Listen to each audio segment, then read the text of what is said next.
이번 시간에는 제1편 성씨족보의 본문에 들어가기에 앞서 어제의 연장으로 가장 중요한 기초적인 지식 몇 가지의 바른 뜻을 설명드리는 시간을 갖겠습니다. 대군과 군. 통상 황제 또는 왕의 형제들에게 묻는 존칭이 대군이며 황제 또는 왕의 아들들에게 붙는 존칭을 군이라고 합니다.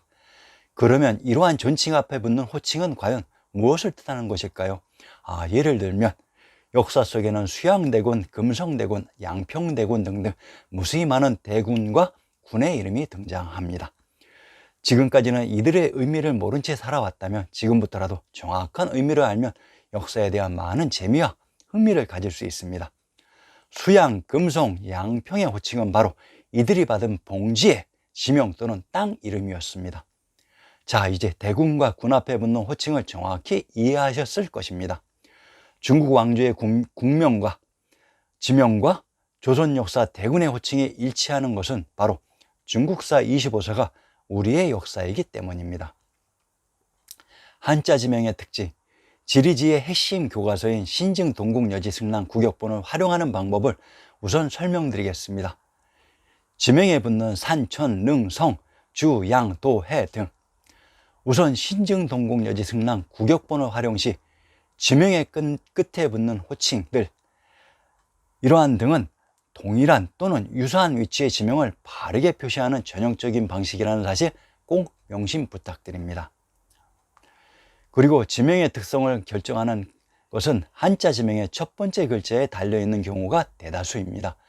예를 들면 안주의 경우 상기와 같이 평안도 안주를 다르게 부르는 이름들이 있습니다.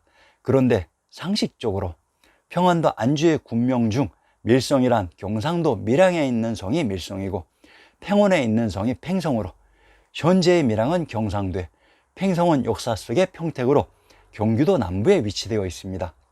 무엇인가 지리적인 비중에 큰 문제가 있습니다. 안주와 안양은 동일한 지명을 다르게 표시하는 방식으로 이곳에 있는 능호가 안능이고 산이 안산 안악이며 성이 안성, 하천은 안천이 됩니다. 황해도 재령의 군명 중 평안도 안주와는 식성, 중반, 안능, 안주의 군명이 정확히 중복이 되고 있습니다. 황해도 풍천과 평안도 안주는 안주의 군명이 정확히 중복되고 있습니다. 안주, 안산, 안성, 안양은 동일한 위치에 있어야 되는 지명들입니다. 강원도 춘천의 군명 안양과 안주는 동일한 의미로 춘천의 군명 광해란 광해군이 황제가 되기 이전에 가졌던 봉지이기도 합니다.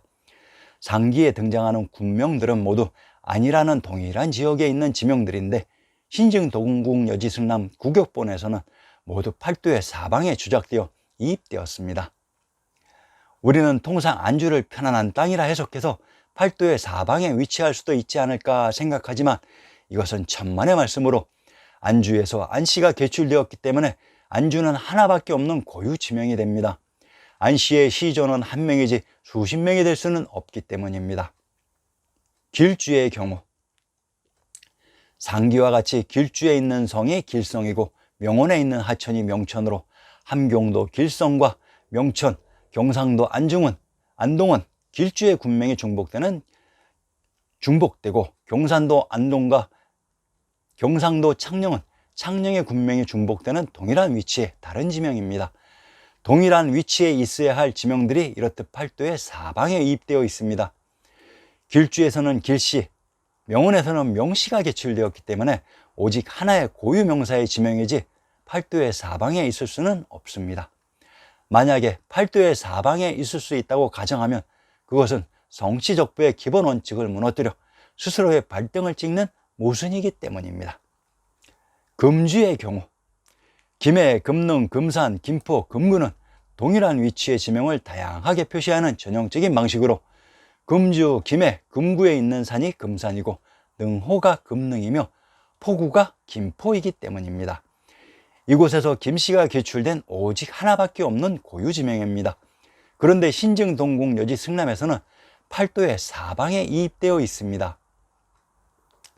신증 동국여지 승남 구격본에서는 경상도에 부산의 지명이 없고 경기도 진위가 부산이라고 나옵니다.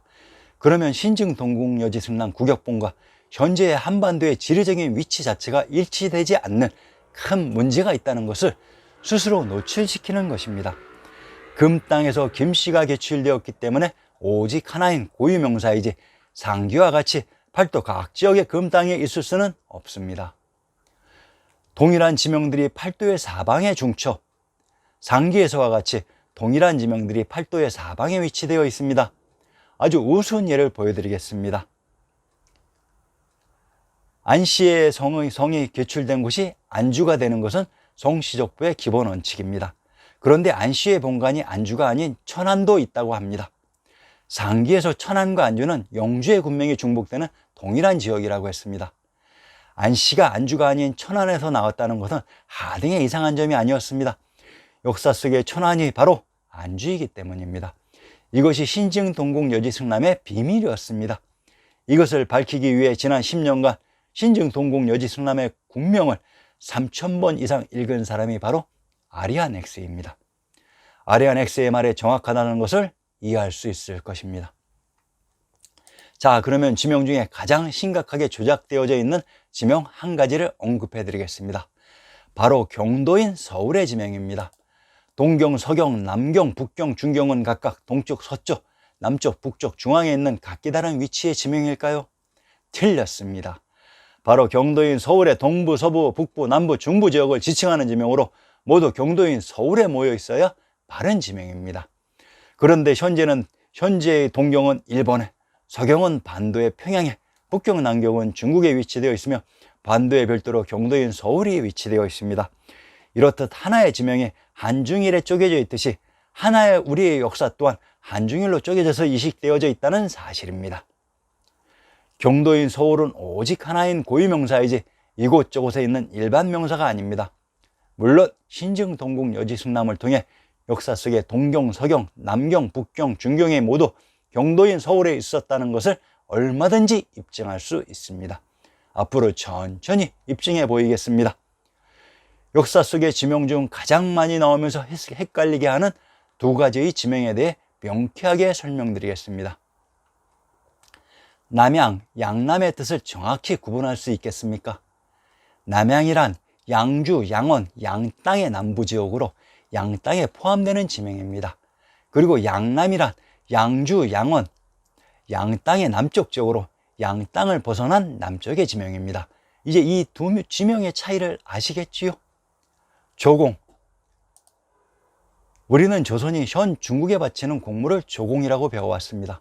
그런데 일본 서기에 보면 일본이 중국에 바치는 공물도 조공이라고 합니다. 아니, 일본이 중국에 바치면 일공이 되어야지 왜 조공이라고 했을까요? 조공이란 바로 조선에 바치는 공물을 역사를 조작하면서 현재 중국에 바치는 모든 공물들을 조공이라고 변조시켰던 것입니다. 법편전에 중국은 중천축국이라고 했습니다.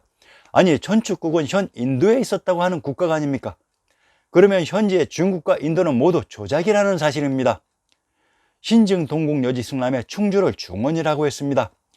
중원과 중국은 동일한 위치의 지명을 다르게 표시하는 전형적인 방식으로 이 충주가 왜 중이라는 지명을 사용하는 것일까요?